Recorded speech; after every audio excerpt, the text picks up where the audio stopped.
దైవజనులు పిలిపించుకుని మరి ప్రార్థన ద్వారానే స్టార్ట్ చేయడం జరుగుతుంది. మరి దైవజనులతో పాటు మరి గీహోను సంఘబిడ్డలు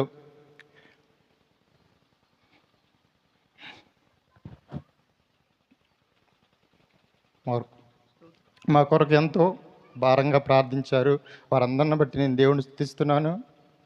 మా యొక్క ఆశీర్వాదం వెనుక సంఘ ప్రార్థన ఉందని నేను బలంగా నమ్ముచున్నాను.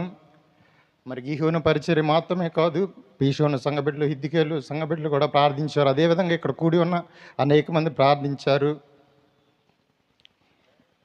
మరి అదేవిధంగా వితిన్ 5 ఇయర్స్లో మళ్ళీ సెకండ్ స్టేర్ వేసుకోవడానికి దేవుడు ఎంతగానో కృప చూపించాడు. మరి సెకండ్ స్టేర్లో కూడా ఫస్ట్ మేము అనుకుంటే ఏంటంటే నైట్ డ్యూటీస్ చేసే ఇబ్బంది అవుతుందని ఫస్ట్ ఒక రూమ్ వేద్దామని అనుకున్నామండి పైన. కానీ మన ఆలోచనలు వేరు, దేవుని ఆలోచనలు వేరు, మన తలంపులు వేరు, దేవుని తలంపులు వేరు.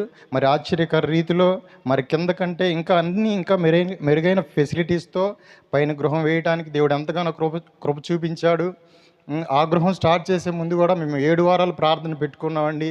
నేను ప్రార్థన అని ఎందుకు చెప్తున్నానంటే, దేవుడు కృప లేకపోతే ఎంత పెద్ద ఉద్యోగాలైనా, ఎంత పెద్ద వ్యాపారాలైనా అవన్నీ వ్యర్థమే అండి.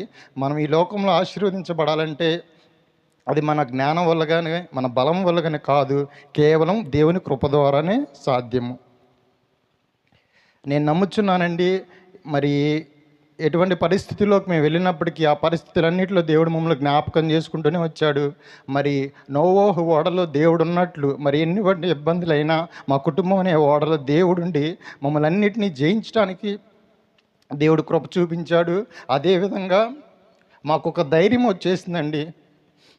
మాతో యేసు ఉన్నాడు, ఎవరున్నా లేకున్నా పర్లేదు అనే ఒక ధైర్యంతో దేవుడు మమ్మల్ని నింపాడు.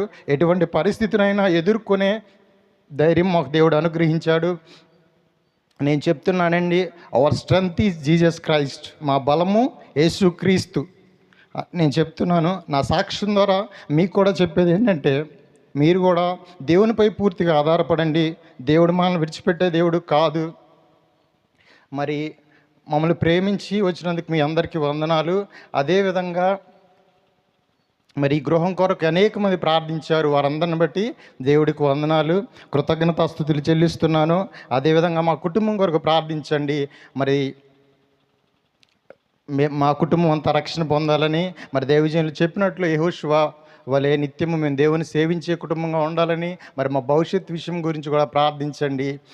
దేవుడి ఇచ్చిన సాక్ష్యాన్ని దీవించునుగాక. ఈ సాక్ష్యం ద్వారా సమస్త మహిమ ఘనత యేసుక్రీస్తుకే కలుగునుగాక. ఆమేన్.